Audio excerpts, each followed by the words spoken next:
ANNWYL OSH. Mae pobl yn gweud bod sgwennu llythyr yn beth da i wneud pan ti'n ffili ffindo'r geiriau, a falle'r hyder i weid ar lafar. So, dyma ni.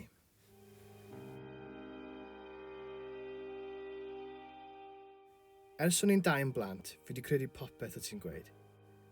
Cofio pan wedys ti bod y fenyw dros nesa yn wrach wallgo, a bod hi wedi dal pigeon a beintio fe'n fyw mwyn ei gael fel sculpture o wal. Oedd i'n credu ti am flynyddau ac yn terrified o fi nesa. No doubt, mae tyfu land i ti wedi siapo pwy i fi.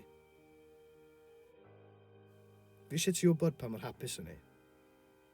Achos ti, Osh, fi'n trial bob dydd i fod y dyn gorau allai fod.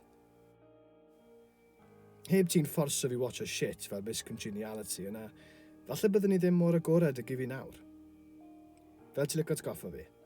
Just achos bod fi'n ddyn straight, dwi ddim yn meddwl bod rhaid fi gael heart of stone a cuddio teimladau. Definitely Jack ar y thing now. Ys dy byd yn bod ar llefen pan angen.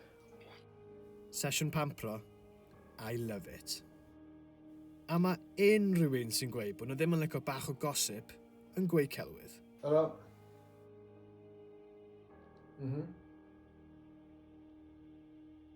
No way!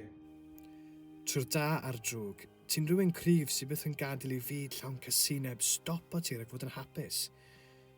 What a guy. Fi wedi dysgu gymaint wrtho ti.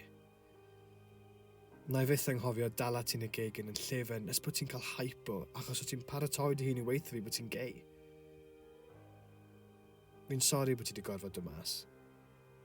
Stupid, really, nag yw e? Dod mas. Fi'n sori to fi oedd y brawd bach ac o'n i ddim yn deall pwysigrwydd beth oedd yn digwydd. Cofia, achos bod gen ti frawd, mae wastad gen ti ffrind. Mam yn lyfo'r quote na. Cheesy, I know. Ond ma'n wir. Ti yn annoying, ddo.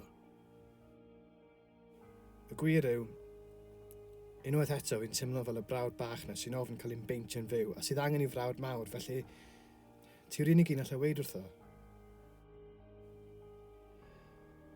Mae rhywbeth i digwydd.